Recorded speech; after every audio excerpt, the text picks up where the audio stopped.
Hey guys, Jim here. I got another e-bike video for you today, taking a look at mirrors for your e-bike. This is the brand I bought. You could buy them on Amazon. I'll post a link to these in the description below, but they're a dime a dozen. There's so many different kinds. It comes down to 1 to 2 ways of how you want to have mirrors on your bike. The first is if you want to have this type of mirror system, the one that I picked up, that actually is going to plug into the handle of your bike.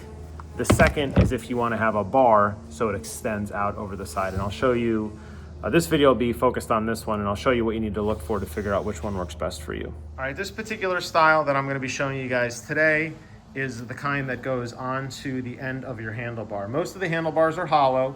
I guess if you had a twist throttle, this may not apply to you, but on most e-bikes you have a thumb lever, so your handlebar is hollow, right? And they usually have a plastic cap on the end.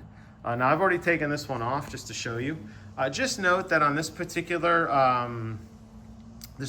model, there was a Allen wrench clamp, but all it does is hold the handle in place. So I actually took this off to see it doesn't matter.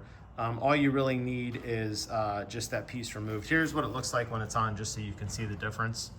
And I'll go ahead and show you now, once it's off, kind of what you need to look for. All right, so every model is going to be a little different. On this particular one, it's got the mirror here, and then on the back, you'll note it has an Allen wrench set here.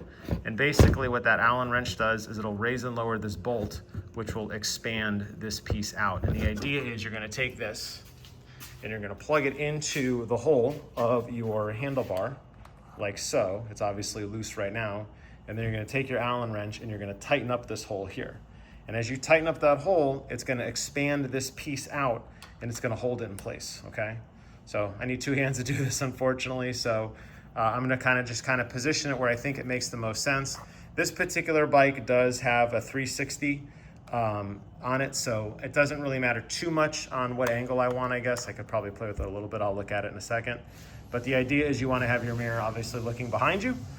So let me go ahead and plug this in and we'll be right back. All right, with installation on this, recommend you tighten this up just so that you could slide it in. It's kind of easy to do. Once you get it in, then you're gonna go ahead and take that Allen wrench and tighten up that bolt right there until it has a good bite to it. You could over tighten it. I mean, it's not gonna go anywhere. And then you kind of want to play with the angle a little bit. Now on this particular mount, basically how it works is you could plug it in.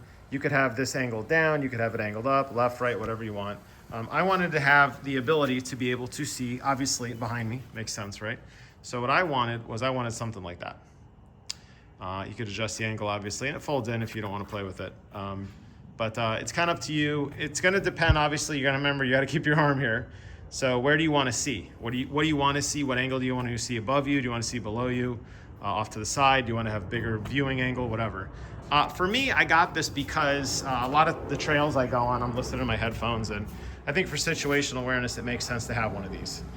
So I'm obviously going to go ahead and install it on the other side now, and I should be able to ride without constantly having to turn around every few seconds to make sure if I'm crossing an intersection or if I'm in a kind of congested area. It just gives me a little more awareness. But I think this was, I want to say 10 bucks, maybe 5 or 10 bucks.